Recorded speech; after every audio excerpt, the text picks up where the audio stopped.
Hello everyone, সবাই কেমন আছো? আশা করছি সবাই অনেক ভালো আছো, আর আমিও অনেক ভালো আছি। তো এখানে দেখো আমি সকাল সকালে উঠে পড়েছি আর সবজিও কাটতে শুরু করে দিয়েছি। সকাল সকাল মা আমাকে বললো আজকের রান্নাটা তুই কর।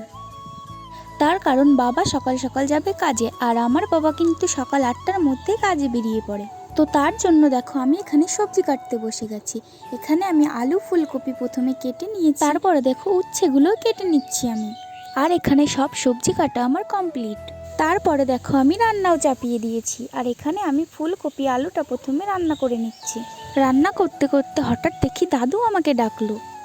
তারপরে আমি রাস্তায় গিয়ে দেখি দাদু ঘ্যাটকল এনেছি। ঘ্যাটকল তোমরা সবাই চিনে থাকবে যারা গ্রাম অঞ্চলে থাকো, আর আমাদের এখানে এগুলোকে ঘ্যাটকলি বলে। তারপরে এসে দেখি গ্যাস শেষ হয়ে গেছে। ঘরে কিন্তু এক্সট্রা সিলিন্ডার ছিল, তো আমি লাগাতে পারি না, আর মা বাড়িতে ছিল না, ওই কারণে আমাকে উনুনে রান্না করতে হলো। উনুনে কিন্তু সব সময় রান্না করা হয় না। তারপরে দেখো আমার রান্না করা কমপ্লিট হয়ে গেছে। তারপরে একটা বোনও পড়তে চলে এসেছিল।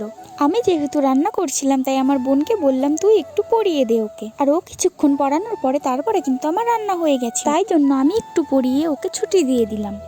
আর ও দেখো বাড়িতে চলে যাচ্ছে, তাই জন্য আমি একটু ভিডিও করে নিলাম। আর আমিও কিন্তু যাব একটু মামা বাড়িতে। তো দেখো মামা বাড়িতে কিন্তু আমি চলে এসেছি, আর মামা বাড়িতে এসে দেখো বোনের সাথে খেলা করছিলাম। আমার বোনও কিন্তু খুব দুষ্টু। আমি ওরকম ভাবে বসেছিলাম বলে ওরও বসতে হবে। বোনের সাথে কিছুক্ষণ থাকার পর আমি বাড়িতে চলে এসেছিলাম। তো এই মিনি ব্লগটা এই পর্যন্তই। যদি ভালো লেগে থাকে তাহলে লাইক, কমেন্ট আর সাবস্ক্রাইব করতে ভুলো না কিন্তু। আর সবাই সুস্থ থাকবে। বাই।